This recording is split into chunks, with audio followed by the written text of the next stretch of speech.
Merci infiniment, Grand Butch, comme on le dit. Je vais profiter de l'opportunité qui m'est donnée de souhaiter, de présenter mes meilleurs vœux à toutes les personnes qui sont ici, que 2024 soit une année de paix et de santé pour chacun d'entre vous.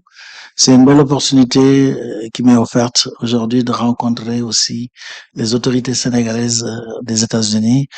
Bien sûr, M. Ndao, j'en ai beaucoup entendu parler parce que mon épouse travaillait ici et donc elle m'a beaucoup parlé de lui. Et donc quand le chef m'a dit qu'il allait organiser cette journée, je me suis dit c'est une opportunité pour nous, Petrosen, de venir rencontrer aussi les Sénégalais de la diaspora. Alors, comme il a dit, Petrosen, c'est la Société nationale du pétrole du Sénégal. C'est une société qui existe depuis 1981 et donc le président de la République en était le directeur général dans les années 2000. Mais donc l'idée, c'était justement la promotion du bassin sédimentaire. Comme vous le savez tous, quand on a des ressources naturelles, il faut pouvoir aller les chercher pour pouvoir les exploiter. Et l'investissement qu'il faut pour faire un puits, on parle de 50 milliards à 100 milliards de francs CFA. Donc vous imaginez bien que ce ne sont pas des investissements faciles à faire pour un pays sous-développé. Et si on avait mis tout ce qu'il fallait pour forer les 180 puits qui en a foré avant d'avoir ces découvertes, vous multipliez par 50 milliards, vous voyez que ça fait beaucoup trop d'argent qu'on aurait pu dépenser. Et donc, il y aurait certainement des hôpitaux qu'on aurait manqué, il y aurait des écoles en moins, etc. Donc, c'est ce qui a justifié qu'on fasse appel à de l'expertise externe pour découvrir les grandes découvertes dont vous avez tous entendu parler et qui font qu'aujourd'hui, notre pays a des réserves qui nous place à la 5e place africaine et à la 27e place mondiale en termes de réserves de gaz. On est un pays plus gazier que pétrolier, c'est ça la réalité. Alors, euh, quand, après les découvertes, donc il faut d'abord retenir quelques dates clés. Euh, Après ces découvertes, la première chose qu'il faut retenir, c'est que grâce au référendum en 2016, le président en a profité pour mettre dans la Constitution que les ressources naturelles appartiennent au peuple. On n'y fait pas très attention, mais quand on dit que les ressources naturelles appartiennent au peuple, c'est un changement de paradigme parce qu'il aurait pu simplement dire que les ressources naturelles appartiennent à l'État. Donc l'État pourrait en faire ce qu'il veut. Quand on dit que les ressources naturelles appartiennent au peuple, ça veut dire qu'il y a une obligation de rendre compte au peuple. Donc, on a une obligation d'être transparent avec le peuple de ce qu'on fait avec ces ressources-là, de l'utilisation des ressources. Donc, ça, c'est la première chose qu'il faut garder en tête. La deuxième chose, c'est que assez souvent, euh, dans nos pays, il nous manque la vision. On ne sait pas exactement qu'est-ce qu'on va faire. Hein. Et comme vous le savez, ça fait longtemps, c'est Sénèque qui le disait, qu'il n'y a pas de vent favorable à celui qui ne sait pas où il va. Donc, si tu ne sais pas où tu vas, tu ne peux pas aboutir là où tu vas aller. Et donc, on a eu la chance d'avoir une vision claire de qu'est-ce qu'on veut faire avec notre pétrole et notre gaz. Et le chef d'État a mis en place ce qu'on appelait le COS, le comité d'orientation stratégique, qui a permis de définir clairement la vision. Donc, pour votre information, la vision en ce qui concerne l'énergie au Sénégal, c'est qu'on veut avoir une énergie de qualité qui soit disponible, qui soit accessible à tous, qui soit au moindre coût et qui soit respectueuse de l'environnement. D'accord. Donc c'est quelque chose qu'il faut garder en tête pendant tout le temps quand vous entendrez parler du pétrole. Une fois qu'on a défini la vision, on s'est dit quelles sont les stratégies qui vont nous permettre d'atteindre ces objectifs-là. Donc les différents objectifs que j'ai énumérés.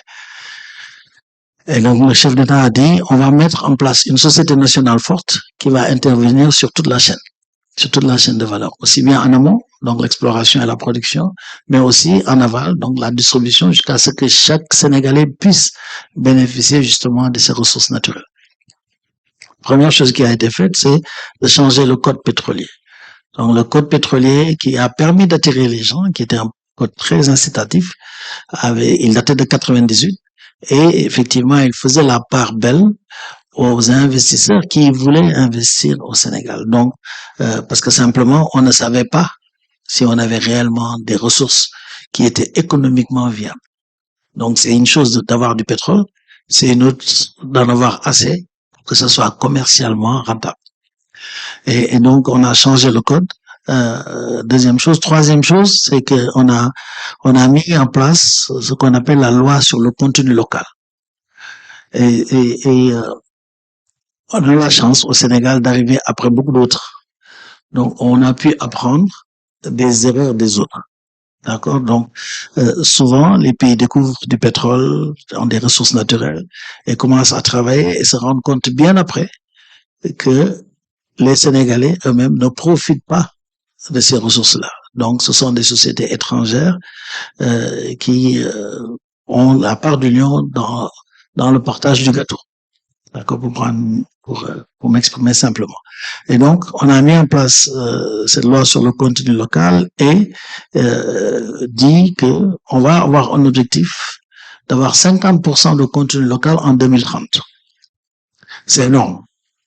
Si vous comparez à tout ce qui se fait autour de nous, difficilement, quand les gens arrivent à 25%, ils sont déjà contents. Donc nous, on dit on va démarrer l'exploitation en 2023 et 7 ans après, on voudrait que 50% soit tout ce qui va être autour de l'exploitation soit géré par des personnes physiques ou des personnes morales sénégalaises. Donc on a mis en place 3 régimes. Un régime qu'on appelle un régime exclusif où toutes les activités de ce régime ne peuvent être gérées que par des sociétés sénégalaises. Un deuxième régime qui est un régime mixte. Des fois, vous avez besoin quand même d'avoir de faire des JV avec des gens qui sont à l'extérieur. Et puis un troisième qui est non exclusif parce qu'il y a une certaine expertise dont on a besoin pour pouvoir intervenir dans ces activités-là. Et donc, on donne la possibilité à toutes les sociétés de pouvoir compétir par rapport à ces activités-là. Donc voilà. Tout de suite, on a mis en place aussi l'OMPG pour former justement les Sénégalais et les aider à pouvoir intervenir dans ces activités-là. Après, le président a décidé de mettre en place cette société nationale. C'est peut-être pour me rapprocher un peu plus de vous et vous dire ce que je fais au quotidien et en quoi les Sénégalais de la diaspora doivent être utiles. Peuvent et doivent être utiles.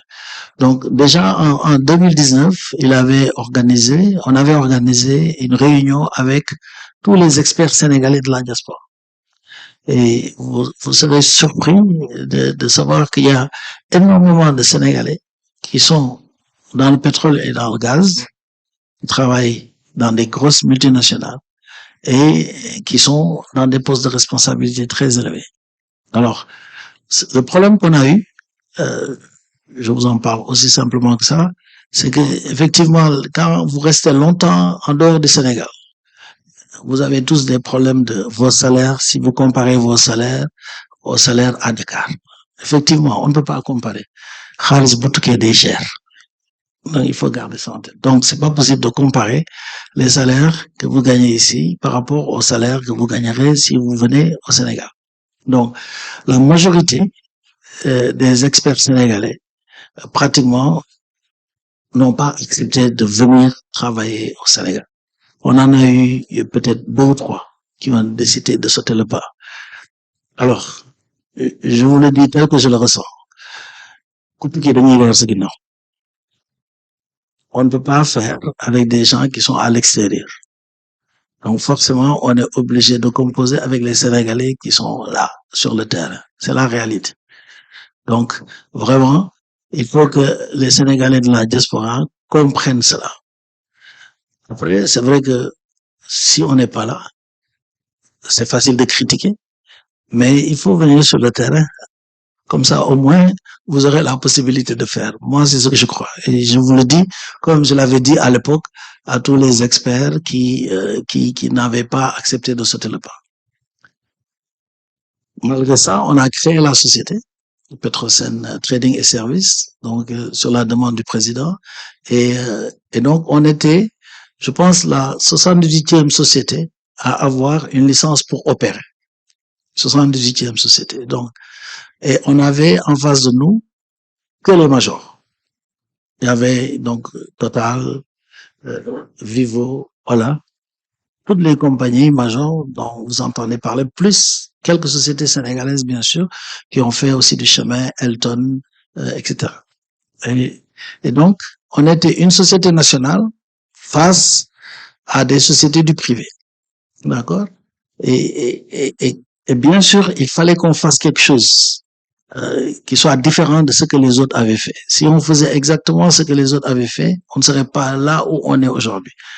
Et c'est ça qui me ramène au sujet pour lequel vous êtes réunis, on est réunis aujourd'hui.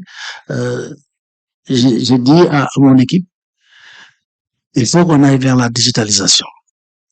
Il faut qu'on soit ce que vous appelez un disrupteur. Le marché jusqu'à présent, il fonctionne de la même façon. On va changer le marché dans le bon sens pour que les clients, à la fin de la journée, disent, je préfère aller chez Petrosen que d'aller chez Total ou chez Vivo. Ce qu'on a fait, c'est on a décidé de lancer une application qui permette d'acheter du carburant dans les stations. D'accord? Donc, je vous explique un peu le contexte pour ceux qui ne sont pas familiers avec le contexte sénégalais. Généralement, on avait ce qu'on appelait des bons carburants. Donc, vous avez tous entendu parler dans votre jeunesse des bons carburants, qui sont presque de l'argent, puisque quand vous n'avez pas d'argent à donner à quelqu'un, vous lui donnez un bon carburant. Et donc, la valeur faciale, si c'est un bon de 10 000, c'est comme si vous lui avez donné 10 000. Et après ça, il y a eu des cartes.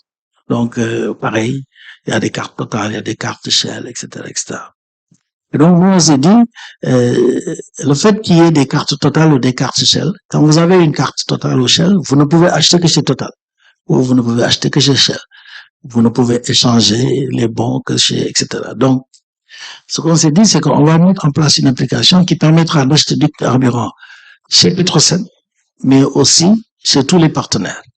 D'accord? Ce qui fait qu'aujourd'hui, l'application tourne sur le plus grand réseau de stations au Sénégal, d'accord? Puisqu'on a aujourd'hui plus de 250 stations qui acceptent l'application Petrosen. Donc, parmi lesquelles des majors, Ola a accepté, aujourd'hui Aiden a accepté, on a 14 stations, compagnies, partenaires qui sont avec nous sur cette application-là. Donc, ça nous a permis vraiment de donner une autre image à la société et de faire comprendre, bien sûr, à tout le monde, à tout l'écosystème de distribution, que on ne peut pas continuer à faire, on ne peut pas continuer à gérer ce secteur-là comme on le faisait il y a 15, 20 ans, etc. Le changement et puis le fait d'aller vers cette digitalisation, c'est quelque chose, c'est un mouvement au niveau mondial. On ne peut pas arrêter ça. On ne peut pas empêcher que les gens aillent vers des solutions digitales. Et donc c'est par rapport à ça que nous on a mis en place une équipe. J'ai donc on est la seule société pétrolière où il y a autant de développeurs.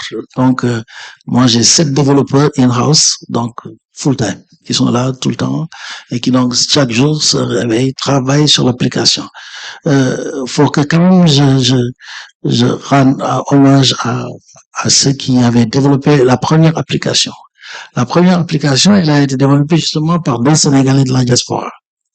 Donc, peut-être que vous connaissez Dr Khan de Calpé, donc qui est ici.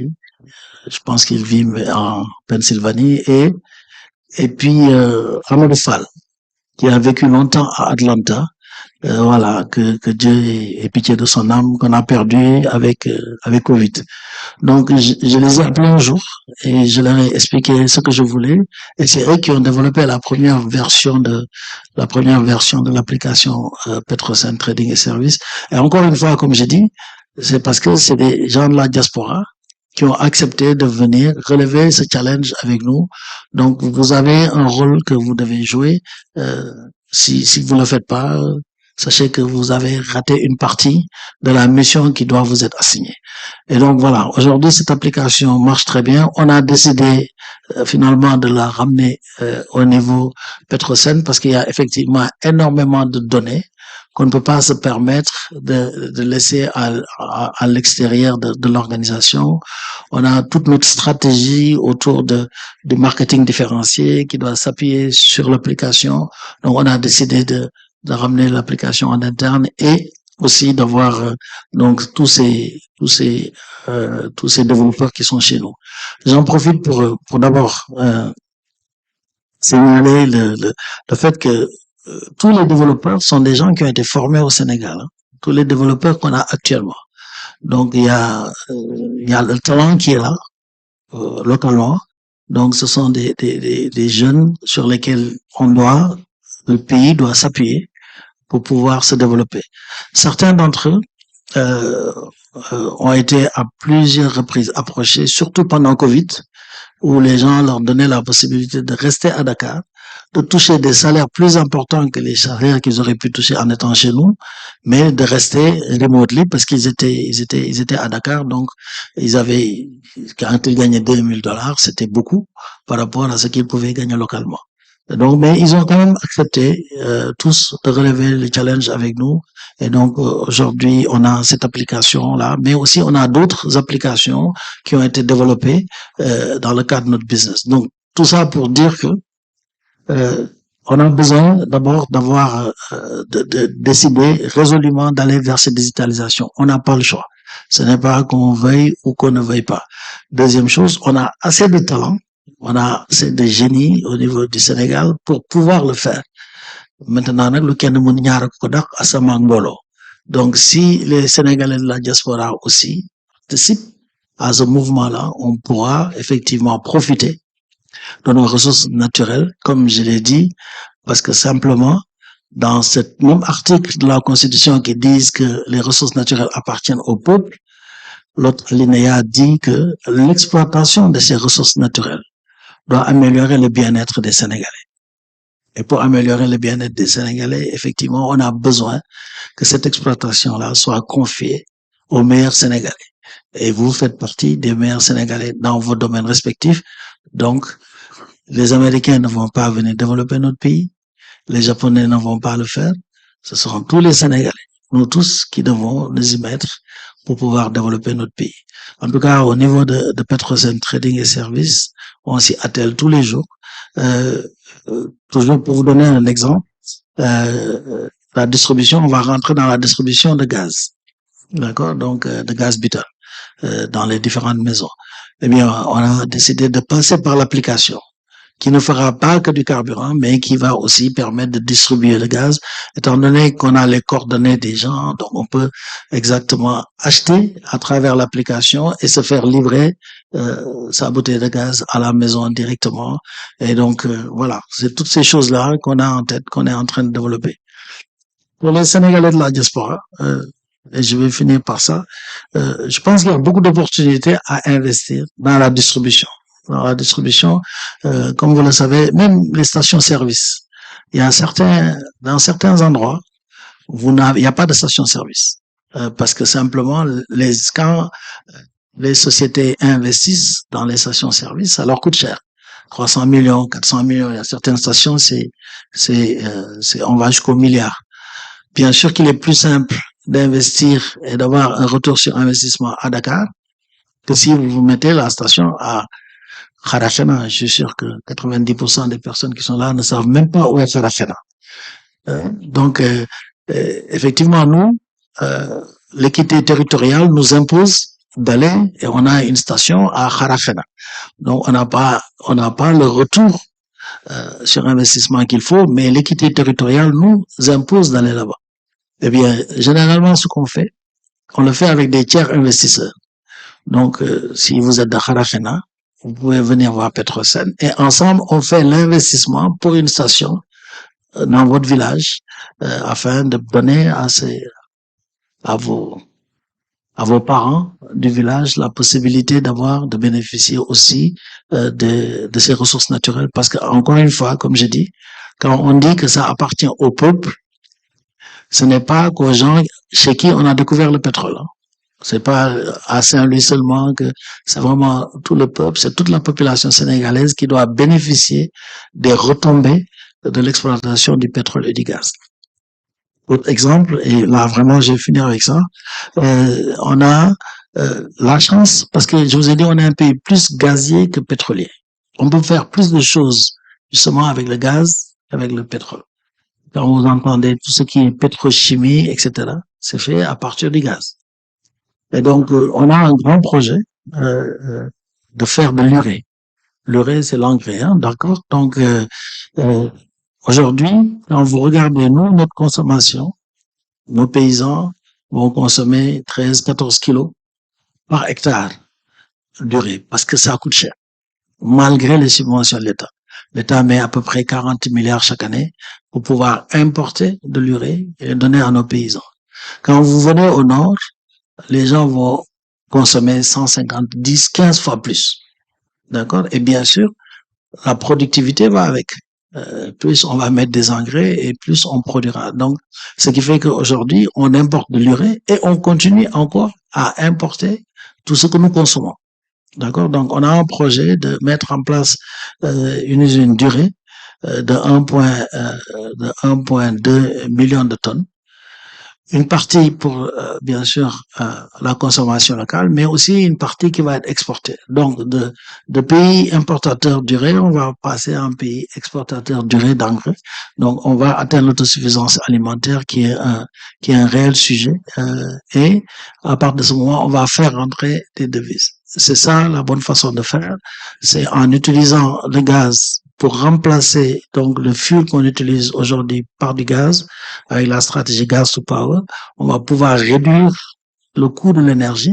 Si on réduit le coût de l'énergie, on augmente l'industrialisation. Il y a de plus en plus de gens qui vont investir dans des petites unités, etc. Et que ça crée de l'emploi et ça crée de la consommation. C'est ça le cercle vertueux qui permet à un pays de se développer. C'est à ça que je vous appelle, bien sûr. Et je remercie encore une fois, cher, de nous avoir donné l'opportunité de parler de la digitalisation, mais aussi de faire comprendre aux Sénégalais de la diaspora ce qui se passe, ce qui se joue dans le cadre du pétrole et du gaz pour le développement de notre pays. Je vous remercie infiniment.